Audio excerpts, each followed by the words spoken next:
Nama Om Vishnupadaya Krishna Kristaya Bhutale Srimati Bhakti Vedanta Swamini Ti Namane Namaste Saraswati Devi Gauravani Pracharine Nirvisesha Shunyavadi Paschatya Desa Tarane Shri Chaitanya Manobhistam Stapitam Yena Bhutale Swayam Rupa Kadamayam Dadati Swapadantikam Nama Om Vancha Kalpachubhyascha Kripa Sindhubhya Eva Cha Patitanam Pavanebhyo Vaishnavebhyo Namo Namaha. Continue reading from Srila Prabhupada's Nectar Devotion, which is a summary study of Srila Rupa Goswami's important book, Bhakti Rasamrita Sindhu. Prabhupada said this book especially for devotees, but everyone's a devotee in one sense. But those who are practicing or trying to practice and want to practice, definitely this book is essential. It tells you what to do, why to do it, and how to do it, and how not to do it, and what not to do, in very simple presentation. But it also goes down deeper than any other books we have to understand the psychology and rasas of relating to and serving Krishna. This chapter is called Neutral Love of God, chapter 35. Srila Rupa Goswami offers his respectful prayers to the eternal Supreme Personality of Godhead, who is always so beautiful, and to whom the pure devotees are always engaged in loving transcendental service.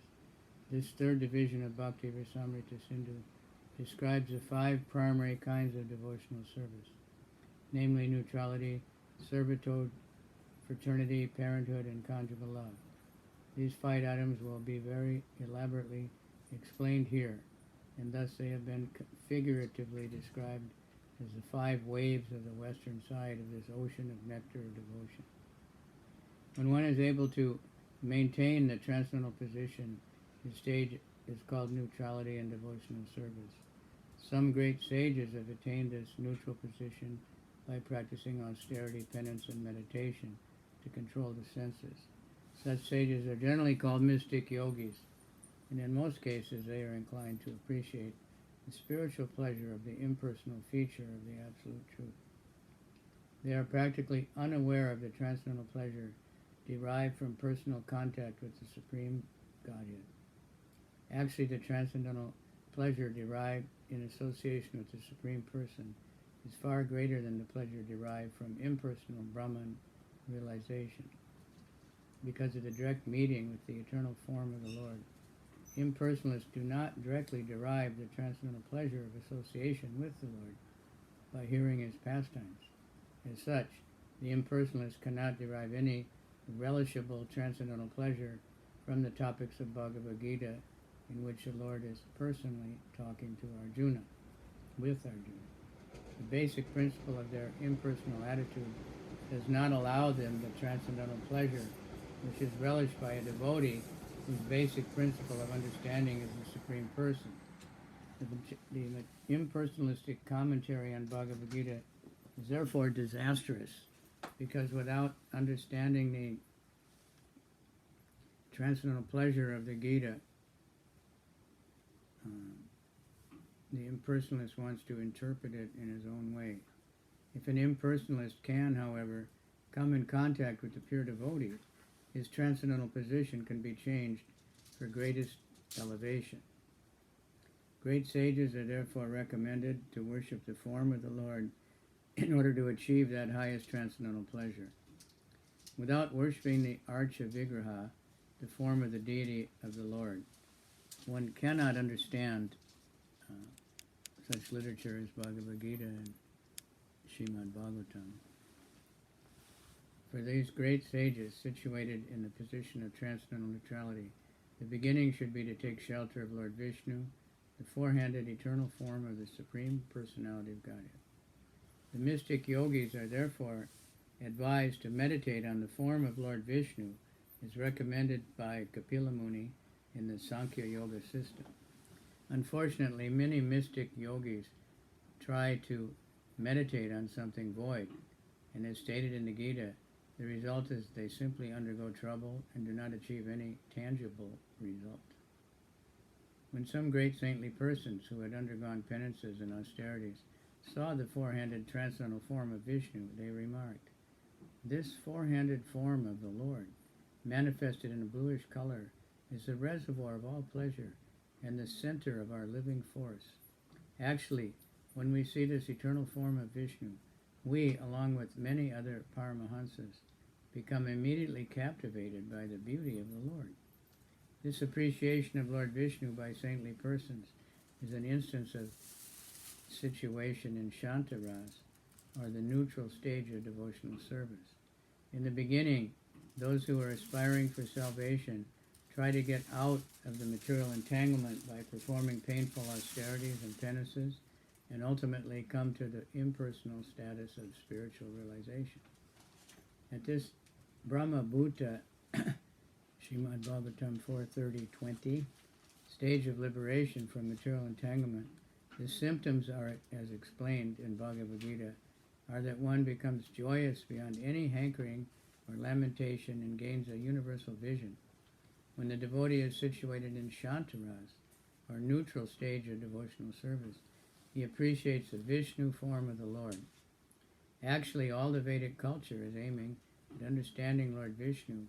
In the Rig Veda, many mantras, one mantra says that any advanced saintly person is always aspiring to be fixed in meditation upon the lotus feet of Vishnu. In Srimad Bhagavatam, it is said that the foolish do not know that Vishnu is the ultimate goal of life. According to the conclusion of the authoritative Vedic scriptures, when a person comes to the stage of appreciating Vishnu, he is at the beginning of devotional service. If one cultivates devotional service further and further under proper guidance, other features of devotional service will gradually become manifest. At this stage of Shantaras, one can see Lord Vishnu, the Supreme Personality of Godhead, the deliverer of even the demons.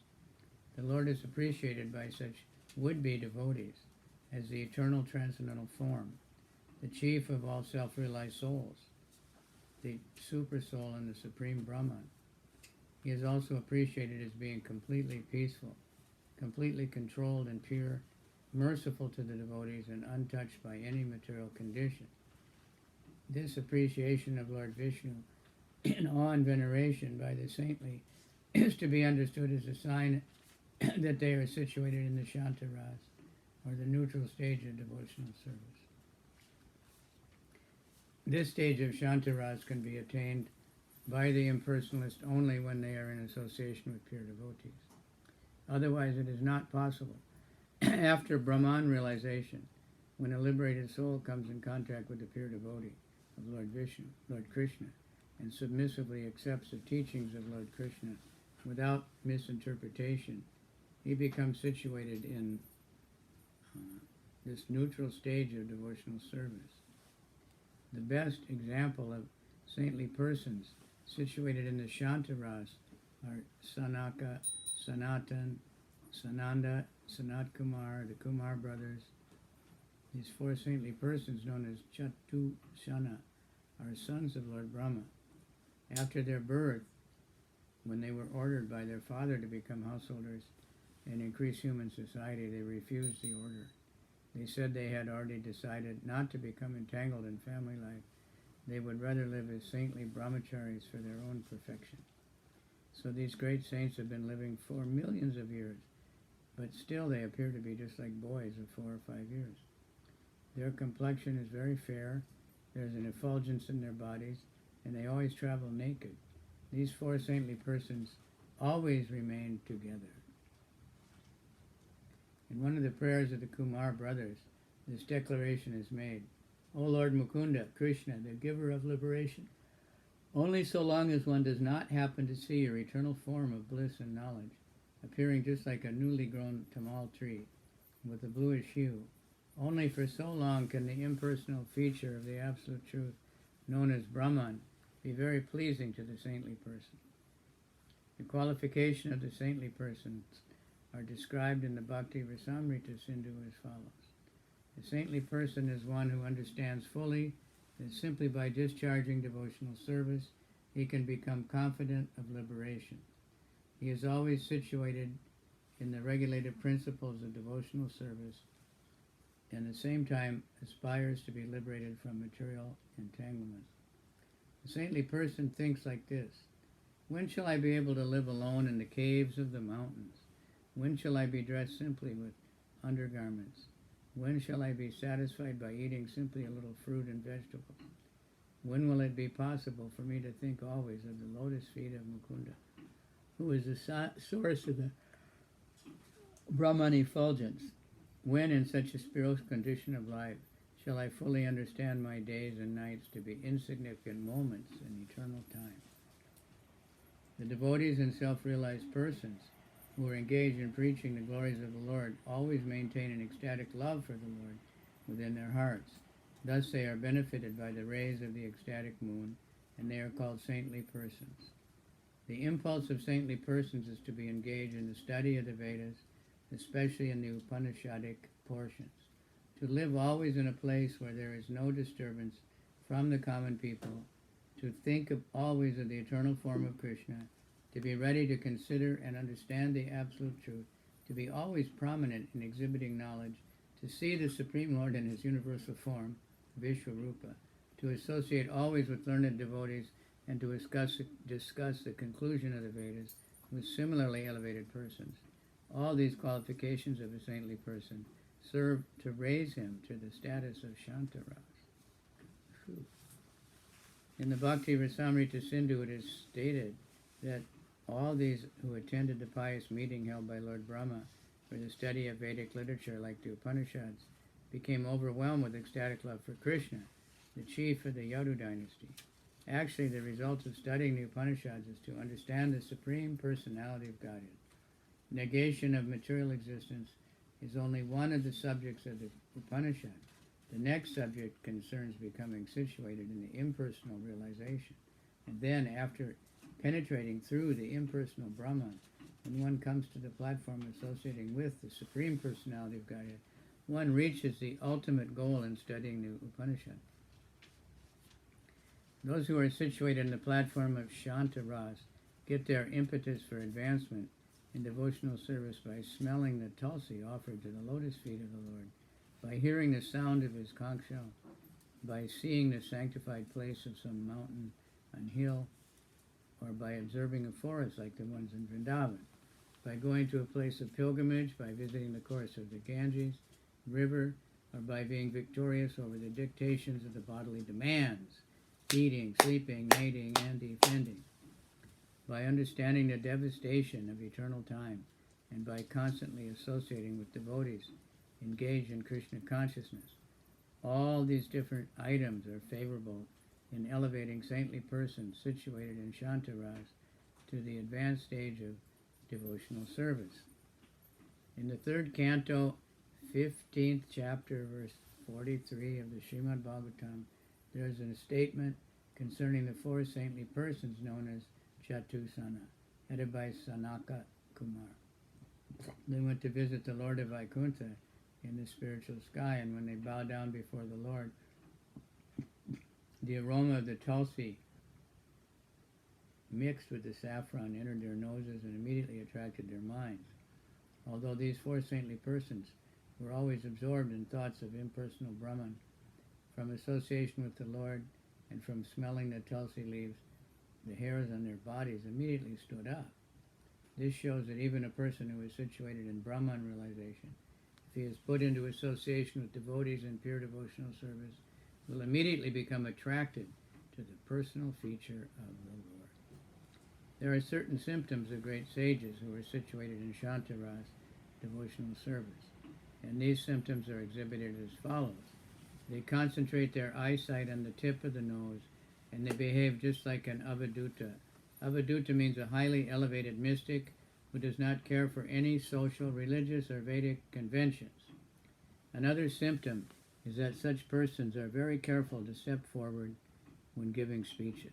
When they speak, they join together the forefinger and the thumb. This is called the Gana Mudra position. They are not against the atheists, nor are they particularly inclined to the devotees. Such persons give stress to liberation and detachment from the materialistic way of life. They are always neutral and have no affection nor misidentification with anything material. They are always grave, but fully absorbed in thoughts of the Supreme Personality of Godhead. These uncommon features develop in devotees who are situated in Shanta Ras. Regarding concentration of the eyesight on the tip of the nose, there is a statement in the Bhakti Rasamrita Sindhu by a devotee who observed this being performed by a yogi. He remarked, "This great sage is concentrating his eyesight at the tip of his nose, and from this it appears he's already realized the eternal form of the Lord within himself." And that's here. Not easy to do. Little, not so hard to do for 1 second, but to do it for hours and hours, one has to be in some sort of higher position. Sometimes the devotee in Shantaras yawns, stretches his limbs, instructs on devotional service, offers respectful obeisances unto a form of the Lord, offers nice prayers to the Lord, and has a desire to give direct service with his body. These are some of the common symptoms of the devotee who is situated in neutrality. One devotee, after observing the yawning of another devotee, addressed him thus: "My dear mystic, I think that within your heart there is some ecstatic devotional love which is causing you to yawn. It is sometimes found that a devotee in the Shantaras falls down on the ground, his hairs stand up on his body, and he trembles all over. In this way, different symptoms of ecstatic trance are exhibited automatically by such devotees." In the Bhakti Rasamrita Sindhu, it is said that when Lord Krishna was blowing his conch shell, known as the Panchajanya, many great sages who were living in the caves of the forest immediately reacted, being awakened from their trance of meditation. They immediately saw that the hairs on their bodies were standing. Sometimes devotees in Shantaras became stunned, peaceful, jubilant, deliberate, reflective, anxious, dexterous, and argumentative. These symptoms indicate continuous ecstasy or established emotion. Once a great realized sage was lamenting that the Supreme Lord Krishna was living in Dwarka, but he was unable to take advantage of seeing him. After thinking this, the sage immediately becomes stunned. He was thinking that he was simply wasting his time. In other words, the sage lamented because the Supreme Lord, Personality of Godhead, was personally present, but he could not take advantage of this because of his meditation. When a mystic is transcendental to all kinds of mental concoctions and is situated in Brahman, his state is called trance, beyond the influence of the material conception of life. In that stage, when one hears about the transcendental pastimes of the Lord, there may be shivering of the body. When a Brahman realized devotee who has come to the stage of steady trance comes in contact with the eternal form of Krishna, his transcendental pleasure increases millions of times. One great sage once inquired from another, "My dear friend, do you think that after I perfect the Eightfold Yoga performance, I shall be able to see the eternal form of the Supreme Personality of Godhead?" This inquiry from the sage is an instance of inquisitiveness in a devotee situated in the neutral stage of devotional service. When Lord Krishna, along with his elder brother Balaram and sister Subhadra, came to Kurukshetra in a chariot on the occasion of the solar eclipse, many mystic yogis also came. But these mystic yogis saw Lord Krishna and Balaram. They exclaimed that now they had seen the excellent bodily effulgence of the Lord. They had almost forgotten the pleasure derived from impersonal Brahman realization. In this connection, one of the mystics approached Krishna and said, "My dear Lord, you are always full with transcendental bliss, excelling all other spiritual positions, and so simply by seeing you from a distant place, I have come to the conclusion that there is no need of my being situated in the transcendental bliss of impersonal Brahman." When the great mystic was once awakened from his meditative trance by hearing the vibration of Krishna's Panchajanya conch shell, the mystic became overpowered, so much so, in fact, that he began to bash his head on the ground with his eyes full of tears of ecstatic love. He violated all the rules and regulations of his yoga performances. Thus he at once neglected the process of Brahman realization. Bilvamangal Thakur in his book Krishna Karnamrita says, "Let the impersonalist be engaged in the process of transcendental realization by worshipping the impersonal Brahman. Although I was also initiated in that path of Brahman realization, I have now become misled by a naughty boy, one who is very cunning, who is very much attached to the gopis, and who has made me his maidservant. So I have now forgotten the process of Brahman realization." Bilvamangal Thakur was first spiritually initiated for impersonal realization of the Absolute Truth, but later on, by his association with Krishna in Vrindavan, he became an experienced devotee. Same thing happened to Sukdev Goswami, who also reformed himself by the grace of the Lord and took to the path of devotional service, giving up the way of impersonal realization. Sukdev Goswami and Bilvamangal Thakur, who gave up the impersonal conception of the Absolute Truth to take to devotional service, are the best examples of devotees situated in the neutral state. According to some authorities,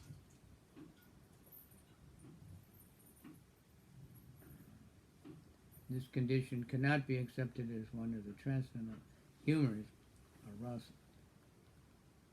But Shiva Goswami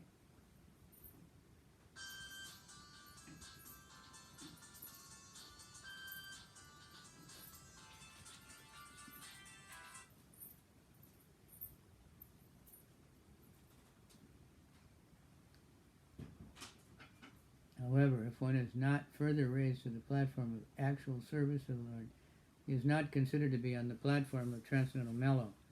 In this connection, the 11th canto of Srimad Bhagavatam, Lord Krishna personally instructs Uddhava like this: "The state of being established in my personal form is called Shanta Rasa, and without being situated in this position, no one could advance to actual pure devotional service." In other words, no one can be situated in the impersonal feature of the Supreme Personality of Godhead without being situated at least in Shanta Rasa.